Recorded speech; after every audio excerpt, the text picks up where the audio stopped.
মান টকাত বিক্ৰী হ'ল দিন আপোনালোকে সক্ৰিয় ৰাজনীতি দেখা নাপায় জুবিন গাৰ্গৰ দৰে ব্যক্তিক আন্দোলন কৰিছে ভাল পালো আকৌ এজনী ও দেখাতো তেনেই টিকিৰি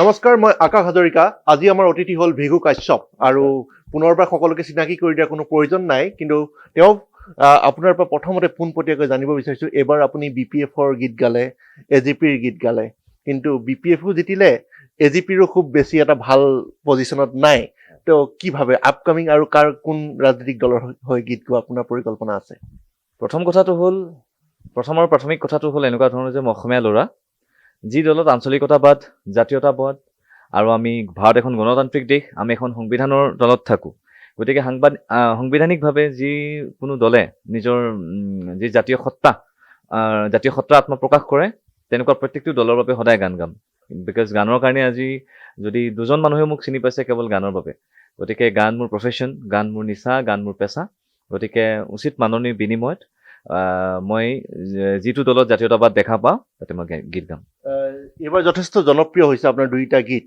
বিশেষকৈ BPFৰ গীতটো যথেষ্ট জনপ্ৰিয় হ'ল যদিও বা BPFে খুব ভাল ফলাফল দেখাব নোৱাৰিলে চৰকাৰ গঠন কৰিব নোৱাৰিলে কিন্তু আগন্তুক সময়ত যিহেতু যোৱাবাৰ বিজেপিৰ গীতটো যথেষ্ট জনপ্ৰিয় হৈ পৰিছিলে এইবাৰ যদি বিজেপি আপোনাক আমন্ত্ৰণ জনায় আপুনি বিজেপিৰ গীত গাব নিশ্চয় গাম মই গীত গোৱাত মই প্ৰথমেই কৈছোঁ যে ধৰি লওক প্ৰত্যেকটো দলতেই মোৰ জাতি ভাগ দেখা পাওঁ আমি প্ৰত্যেকগৰাকী ব্যক্তিয়ে আমি প্ৰকৃত অসমীয়া খিলঞ্জীয়া অসমীয়া গতিকে প্ৰত্যেকটো দলত আপুনি দেখিবলৈ পাব অসমীয়া মানুহৰ সমাহাৰ আছে সেইটো লাগিলে AGPয়ে নহওক কিয় BJPয়ে নহওক বা কংগ্ৰেছেই নহওক গতিকে যিহেতু আমি কওঁ যে আমি শংকৰাজানৰ দেশৰ মানুহ তেতিয়াহ'লে গান গোৱাত সেই মত বিভেদটো কেলে যে মই অমুকৰ দলৰ গীত গাম অমুকৰ দলৰ নাগাওঁ তেনেকুৱা কোনো কথা নাই গানৰ কাৰণে ৰাইজে মোক বিচাৰিছে আৰু ইটছ মাই প্ৰিভিলেজ যে BPFৰ নিচিনা এটা দলৰ বাবে যিটো দলে 17টা বছৰ শাসন কৰিছে 4খন জিলা গতিকে সেই দলটিৰ বাবে মই গীত গাবলৈ পাইছোঁ BTD যিকেইজন মানুহে মোক চিনি পোৱা নাছিল সেইকেইজন মানুহৰ আগত গৈ মই গীত পৰিৱেশন কৰিবলৈ সুবিধা পাইছোঁ আৰু এইবাবে মই প্ৰত্যক্ষভাৱে সক্ৰিয়ভাৱে আমাৰ সকলোৰে পৰিচিত শ্ৰদ্ধা হাগ্ৰামা মহিলা ঈশ্বৰক মই ধন্যবাদ জনাইছোঁ পোনপটীয়াভাৱে চাওক এটা প্ৰভাৱ পৰে আপুনি কি জনপ্ৰিয় এগৰাকী শিল্পী আপোনাৰ যথেষ্ট ফেন ফলোৱাৰ আছে আপুনি যেতিয়া এটা গীত গায় তাক লৈ ৰাজনৈতিক দলৰ এটা মুনাফা হয় প্ৰভাৱ পৰে তেনে ক্ষেত্ৰত যদি আপুনি ক'লে যে আপুনি কংগ্ৰেছৰ পৰা হ'লেও গাব পাৰিব বা BJPৰ পৰা হ'লেও গাব পাৰিব সেই ক্ষেত্ৰত আপোনাৰ ফেনসকল বিভ্ৰান্ত হৈ নপৰিবনে তেখেতসকলে মোৰ ব্যক্তিগত গীতৰ বাবেহে মোক চিনি পায় মোৰ যিখিনি গীত আজি মই তেখেতসকলক উপহাৰ দিছোঁ এতিয়া চাওক মই এটা কথা কৈছোঁ আমাৰ যিবোৰ গীত ৰাইজে আদৰি লৈছে সেই গীতবোৰ আদৰি লোৱাৰ আঁৰত থকা ব্যক্তিসকলে নিজৰ বিবেকৰ পৰা পৰিচালিত তেখেতসকলে জানে মোৰ এটা ইনটেক্ট অডিয়েঞ্চ আছে আজি নীলৰ এটা ইনটেক্ট অডিয়েঞ্চ আছে জুবিনদাৰ এটা ইনটেক্ট অডিয়েঞ্চ আছে এতিয়া কথাটো হৈছে কি যে সেইকেইজন মানুহে বিবেচনা কৰিব জানে যে ভৃগুদাই এইটো কি কাৰণে গাইছে কি পৰিস্থিতিত গাইছে কিয় গাব লগা হ'ল এতিয়া চাব যোৱা বছৰ আমাৰ বিহু নহ'ল আমি প্ৰত্যেকগৰাকী সংগীতৰ লগত প্ৰত্যক্ষ বা পৰোক্ষভাৱে জড়িত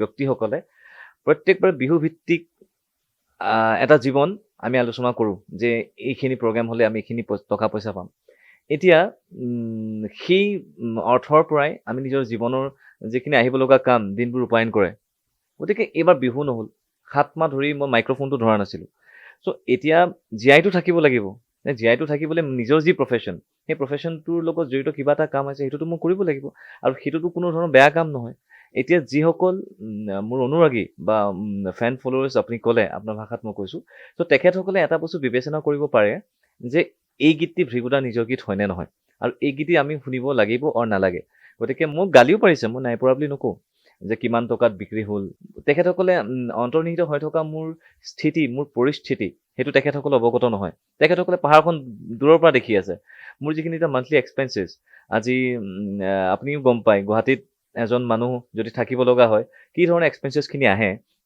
গতিকে মই ভাবোঁ সেইখিনি যদি মই কণ্টিনিউটিকৈ সেই গতিত চলাই নিব লাগে নিজকে তেতিয়াহ'লে নিজৰ প্ৰফেশ্যনটোৰ লগত জড়িত কিছুমান কাম মই কৰিব লাগিব ভৃগু কাশ্যপে গানৰ বাহিৰেও অৰ্থনৈতিক বিপ্লৱ অনাৰ কিছু চেষ্টা কৰিছে। আমি মাজতে দেখা পাইছিলোঁ যে নতুন নতুন ডিজাইনৰ কাপোৰ কানি অনলাইন মাৰ্কেটলৈ লৈ যোৱা, সেই ধৰণৰ এক অন্য ধৰণৰ বিপ্লৱ আপুনি আৰম্ভ কৰিছে, সেই বিষয়ে যদি কিছু কয়। স্বাৱলম্বী হ'বলৈ মই ৰাইজক মই অনুৰোধ জনাম, কিয়নো এইখিনি সময়ত প্ৰত্যেকৰে পৰিস্থিতি খুবেই বেয়া।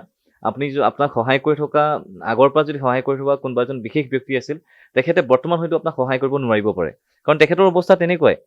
গতিকে মই ভাবোঁ যিখিনি আমাৰ লোক সংস্কৃতি, লোকবাদ্য বা লোকখাদ্য যিখিনি আছে আমাৰ নিজৰ অথেণ্টিক যিখিনি বস্তু আছে, সেইখিনিক লৈ আমি কিবা এটা বস্তু বিশ্বৰ দৰবাৰত লৈ যাবলৈ কিবা এটা প্ৰয়াস আৰু প্ৰচেষ্টা এটা চলাব লাগে, যিটো মই পাট আৰু মুগাৰ ক্ষেত্ৰত কৰিছিলোঁ। মোৰ আইডিঅ'লজি এটাই আছিল যে পাট আৰু মুগাৰ বিষয়ে আপুনি অসমীয়া মানুহক বুজাব নালাগে। আমি জন্মৰ পৰাই এৰী পাট মুগা আমি জানি আহিছোঁ, দেখি আহিছোঁ। গতিকে মোৰ ইচ্ছা আছিলে কি, যিহেতু আমাৰ কাৰেঞ্চি বিদেশৰ কাৰেঞ্চিতকৈ কম, আমাৰ 70 টকা তেখেতসকলৰ $1, গতিকে আমি যদি এযোৰ পাটৰ কাপোৰ কিনিবলৈ যাওঁ, যদি আমাৰ বাজেট থাকে 10,000, তেখেতসকলৰ সেইখিনি বস্তু $100 বা $150 ভিতৰত আহে। কিন্তু $100 তেখেতসকলে ডেইলি এটা তেল ভৰাই, তেখেতসকলৰ ফিউলৰ চাৰ্জেছ আহে $100। গতিকে মই ভাবোঁ যে তেখেতসকলৰ ওচৰত হয়তো তেখেতসকলে বিচৰা মতে তেখেতসকলে চইচ কৰিব পৰা ডিজাইনত বা মেটেৰিয়েলত, ফেব্ৰিক্সত বস্তু নাথাকিব পাৰে। গতিকে আজিকালি যিহেতু ভাৰ্চুৱেলিটি ইমান বেছিকৈ বিৰাজ কৰিছে গোটেই অসমখনতে হওক, গোটেই বিশ্বখনতে হওক, গতিকে সেই ভাৰ্চুৱেল মাধ্যমৰ জৰিয়তে বস্তুবোৰ যদি আমি তেখেতসকলৰ ওচৰলৈ পোৱাব পাৰোঁ, বাকী তেখেতৰ ওচৰলৈ মেটেৰিয়েল বা ফেব্ৰিক্সটো গৈ পোৱাটো ব্যৱস্থা আছে। আজি ভৃগু কাশ্যপে বহু কষ্ট কৰি আজি নিজৰ নামটো ভৃগু কাশ্যপ হিচাপে সকলোৰে আগত দাঙি ধৰিব পাৰিছে। তেনেকৈ অন্যান্য শিল্পীসকলেও খুব কষ্টৰে নিজৰ কলাৰে, নিজৰ টেলেণ্টেৰে তেওঁলোকে ৰাইজৰ আগত নিজৰ চিনাকিটো দিছিলে। কিন্তু এই সাধাৰণ বৰ্তমান যি ৰাজনৈতিক প্ৰেক্ষাপট, তাত দেখা পোৱা গৈছে যে শিল্পীসকলে ৰাজনীতিৰ লগত জড়িত হৈ কিছু সংখ্যকে নিজেই ক'ৰবাত মন্ত্ৰী বিধায়ক হোৱাৰ সপোন দেখিছে, কিছু সংখ্যকে নিজৰ সৰু কিছু নেতৃত্ব পোৱাৰ লোভত আগবাঢ়ি গৈছে ৰাজনৈতিক দলসমূহলৈ। বৰ্তমানৰ যিটো এটা শিল্পীক লৈ ৰাজনীতিৰ যি পৰিৱেশ, সেই পৰিৱেশ আপুনি কি ধৰণে চায়? যোনে ৰাজনীতিত প্ৰত্যক্ষ বা সক্ৰিয়ভাৱে জইন কৰিছে, মোৰ প্ৰাথমিক কথাটো তেখেতসকলৰ সেইটো হ'ল একান্ত ব্যক্তিগত সিদ্ধান্ত। সেইটোত মোৰ কোনো ধৰণৰ অভিযোগ নাই যে কৰিব লাগিছিল আৰু নালাগিছিল।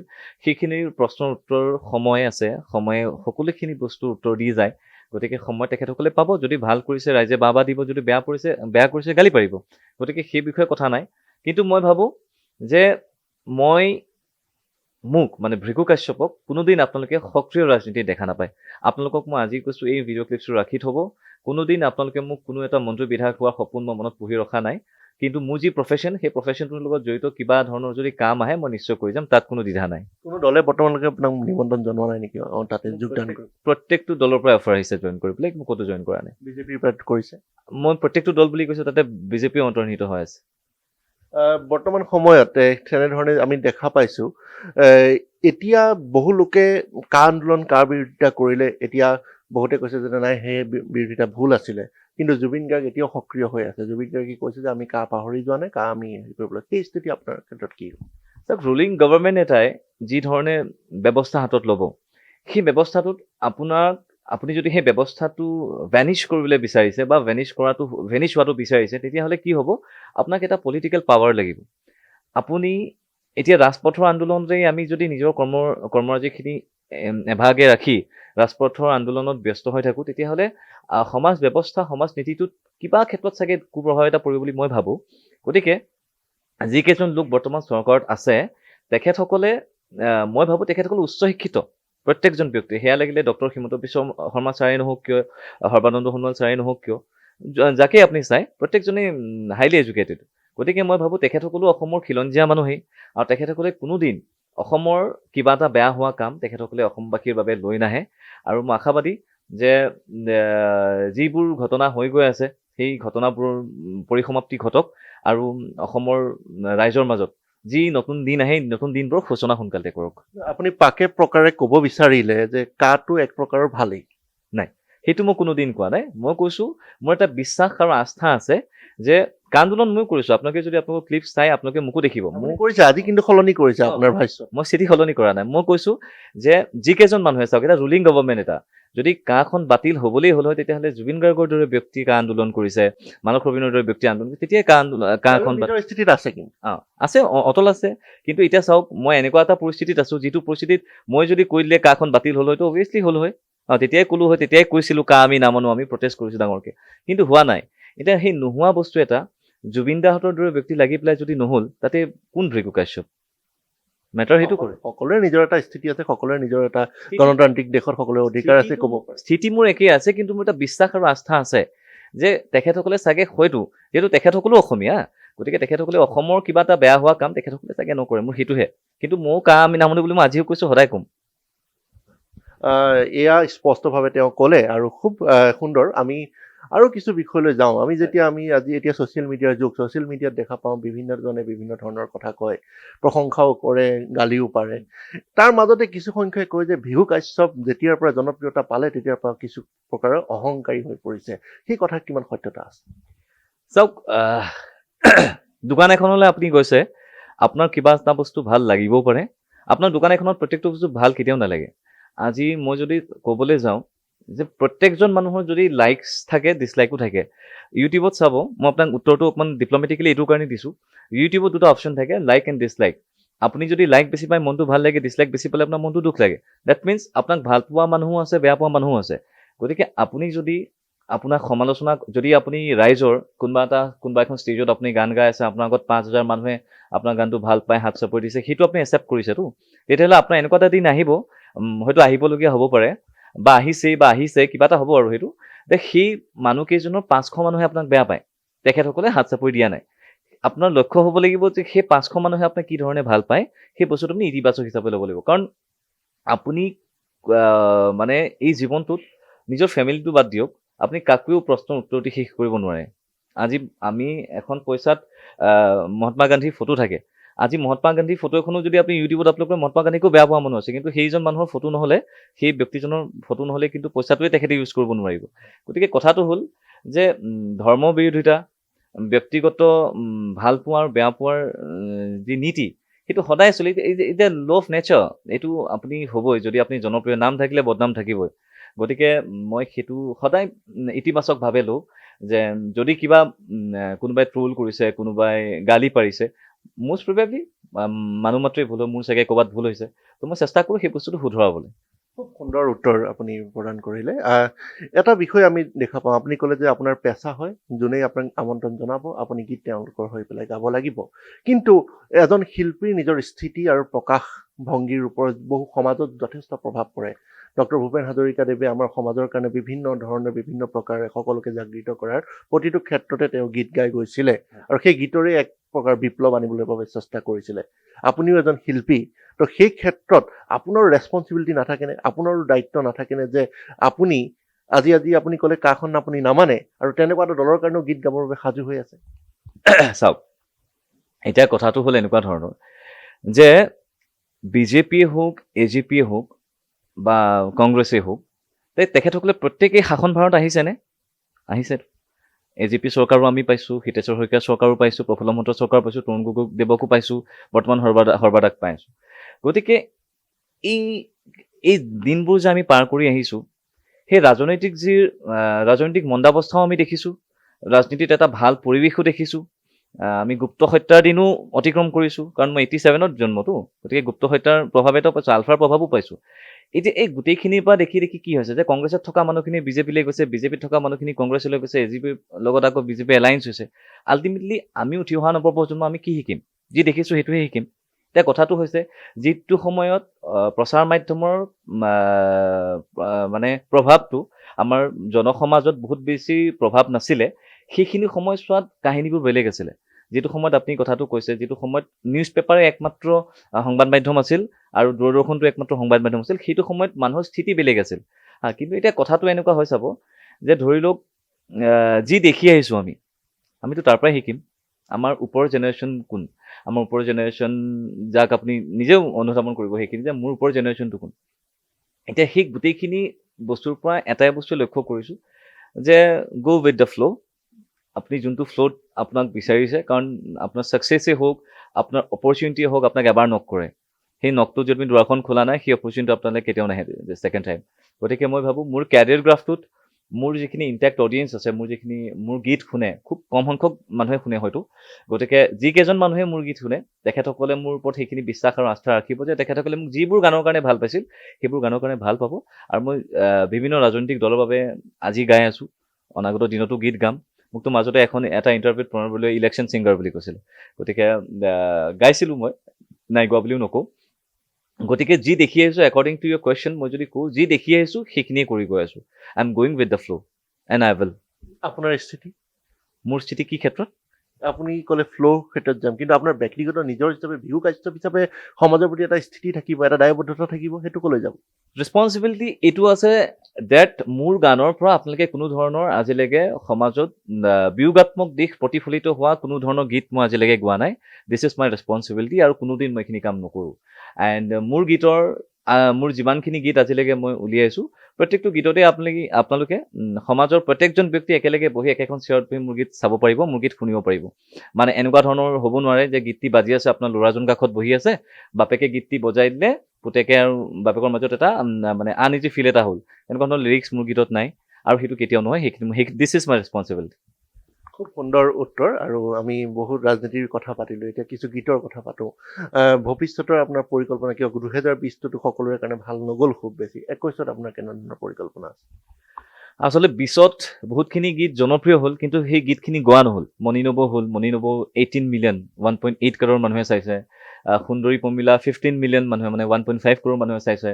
এইবাৰ পৰিকল্পনা বহুত আছে, টু বি ভেৰি অনেষ্ট, কিন্তু যেতিয়ালৈকে এটা আনুষ্ঠানিক বিবৃতি নাপাওঁ যে 2021ত বিহু হ'ব, তেতিয়ালৈকে কোনো ধৰণৰ ভিডিঅ'ৰ পৰিকল্পনা মই কৰা নাই, আৰু চাগে সেই স্থিতি নোপোৱালৈকে মই নকৰোঁ। বিকজ আমাৰ অৱস্থা খুবেই ভাল নহয় বৰ্তমান। কাৰণ এটা ভিডিঅ' কৰিলে আমাৰ যিখিনি ইনভেষ্টমেণ্ট হয়, সেইখিনি ইনভেষ্টমেণ্ট আমি ঘূৰাই পাইছিলোঁ থ্ৰু ষ্টেজ শ্ব'। গতিকে এতিয়া যদি ষ্টেজ শ্ব'ই বন্ধ হৈ আছে, গতিকে মই নাভাবোঁ যে এইখিনি সময়ত ইনভেষ্টমেণ্ট কৰি কিবা লাভ আছে।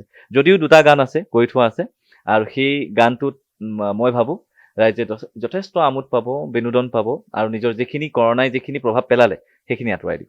নতুন এটা বিষয়, ষ্টেজ শ্ব' যিহেতু বন্ধ কৰি দিছে, এক প্ৰকাৰ শিল্পীসকলৰ ভৱিষ্যত, বেছিভাগ বহু শিল্পী এতিয়া অন্ধকাৰত ভুগিছে, তেওঁলোকৰ আৰ্থিক অৱস্থা একেবাৰে কামিহাৰ ভাঙি গৈছে। এনে ক্ষেত্ৰত আমি দেখা পাওঁ কিন্তু হাজাৰ হাজাৰ লাখ লাখ লৈ পেলাই ৰাজনৈতিক ৰেলী কৰিব পাৰে, কিন্তু তাত যদি আমি সাংস্কৃতিক অনুষ্ঠান এটা পাতোঁ, তাত কি অপৰাধ আছে? এনে ক্ষেত্ৰৰ এইবিলাক বিষয় লৈ আপুনি বিৰোধ কৰাটো আমি নাভাবেনে? কৰোঁ এই কথাটোত।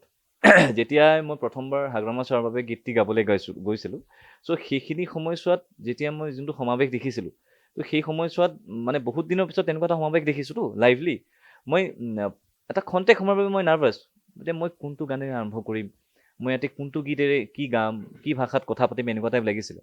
তো তাৰপিছত যেতিয়া আমাৰ এটা ছিংগাৰ্ছৰ এটা গ্ৰুপ আছে, তো তাত দিলোঁ, এখন ফটো দিলোঁ। মই সুধিছোঁ ডেট আমাৰ প্ৰগ্ৰেম কি হ'ব। তাত সকলোৱে মোক সুধিছে, মানে তুমি কোৱা। মই কেনেকৈ ক'ম, মই অকলে যদি প্ৰগ্ৰেমটো। তাৰপিছত সেইখিনি কথাক লৈ পেলাই আমি এখন মেমৰেণ্ডাম দিবলৈ আমি চৰকাৰখনক অনুৰোধ জনাম যে অনুষ্ঠানবোৰ আনুষ্ঠানিকভাৱে আপোনালোকে খুলি দিয়ক, যাতে, কাৰণ এতিয়াও বহুতখিনি কমিটি এনেকুৱা আছে, ধৰি লওক এখন বিহু কেতিয়াও ব্যক্তিগতভাৱে কোনো নাপাতে, আপুনিও নাপাতে, ময়ো নাপাতোঁ, সামাজিকভাৱে পাতে। যোৱাবাৰ বিহুখিনি কেঞ্চেল হ'ল, জানুৱাৰীৰ পৰা প্ৰগ্ৰেম আছিল, চব কেঞ্চেল হ'ল, তেখেতসকল ৰৈ আছে। আৰু মই এতিয়া এটা বস্তুৱে দেখিছোঁ, মাজতে এখন অনুষ্ঠান ফ্ৰেছাৰ্ছ এখনত গৈছিলোঁ, যে তাতে ষ্টুডেণ্ট যিমান আছে তাতকৈ বেছি আউটছাইডাৰ্ছ আছে। মানুহবোৰ মানে অতিষ্ঠ হৈছে যে ইমান দিন ধৰি লওক তেখেতসকলে আমাক ভাল পায়, মোকেই হওক, জুবিন দাকে হওক, পাপন দাকে হওক, ভাল পায়। চ' ভাল পোৱা আৰ্টিষ্টখিনি যেতিয়া তেখেতসকলৰ ওচৰলৈ যায়, গানটো শুনিবলৈতো মন যায় অভিয়াছলি। গতিকে এই অনুষ্ঠানটি যদি ভুলক্ৰমে আমাৰ শাসনত থকা কোনোবা সাংস্কৃতিক মন্ত্ৰীয়ে চাই আছে, আপোনাক মই অনুৰোধ জনাইছোঁ ডাঙৰীয়া, অতি সোনকালতেই আৰ্টিষ্টৰ মুখলৈ চাই অনুষ্ঠানবোৰ মুকলি কৰি দিয়ক। আমাৰ এখন পৰিয়াল আছে, আমাৰ এটা ঘৰ আছে, সেইখিনি কথা অলপ ভাবি যাম।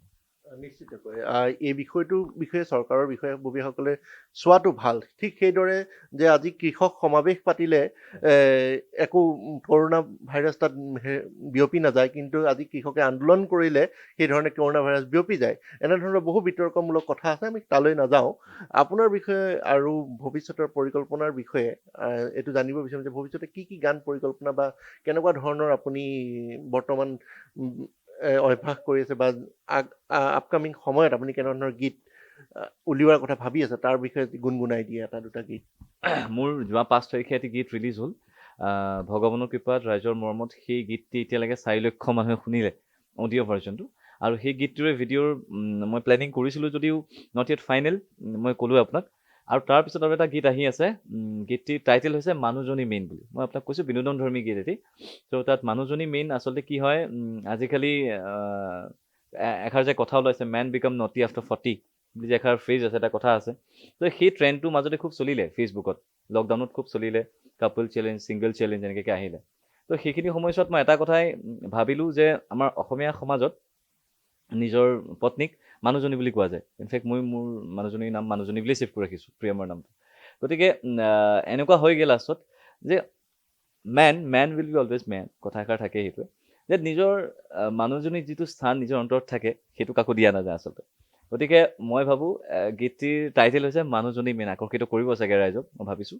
আৰু সুনীত গগৈ ডাঙৰীয়াই লিখিছে খুব বিনোদনধৰ্মী গান এটা তাৰপিছত এটা গান আছে গীতটিৰ টাইটেল হৈছে চেনি গীতটিৰ টাইটেল হৈছে চেনি সেইটো বিনোদনধৰ্মী গীত গতিকে এই দুটা গীত একদম ৰেডি কৰি থৈছোঁ গায়ো ৰেডি ট্ৰেকো ৰেডি জাষ্ট অপেক্ষা কৰি আছোঁ নতুন বছৰটো আহক আৰু আমাৰ শাসনত থকা লোকসকলে এটা বিবৃতি দিয়ক যে আমি আৰ্টিষ্টসকলক 2021 পৰা অনুষ্ঠান কৰিবলৈ আমি দুই এফাকি যদি আপুনি গুণগুণাই দিয়ে চেনি গীতটি গাই দিছোঁ দেই পঢ়ি শুনি নাপাওঁ চাকৰি আই দিয়ে ঘৰত গালি দুদিন পিছতেই কলেজ এৰিলো টকা পইচা কৰিলো পানী ভাল পালো আকৌ এজনী দেখাতো তেনেই টিকিৰি দুদিন পিছতে পলাই গুচি গ'ল ঐ ছোৱালীজনী আছিলে চেনি এইটো খুব সুন্দৰ গীত আৰু ধেমেলীয়া গীত। নিশ্চয় খুব সুন্দৰ আৰু ধেমেলীয়া গীত 2021লৈ আমি অপেক্ষা কৰিব লাগিব 2020 আৰু কেইটামান দিন বাকী আছে সকলোৰে জীৱনলৈ 2021টো খুব সুন্দৰকৈ আহিব তাৰে সকলোৰে পৰিকল্পনা সকলোৱে ভাবিছে আৰু ভিগু কাশ্যপ এয়া আমাৰ আজি অতিথি আছিলে তেওঁক আমি ধন্যবাদ জনাইছোঁ আগন্তুক সময়খিনি শুভ হওক তাৰে শুভেচ্ছা জনালোঁ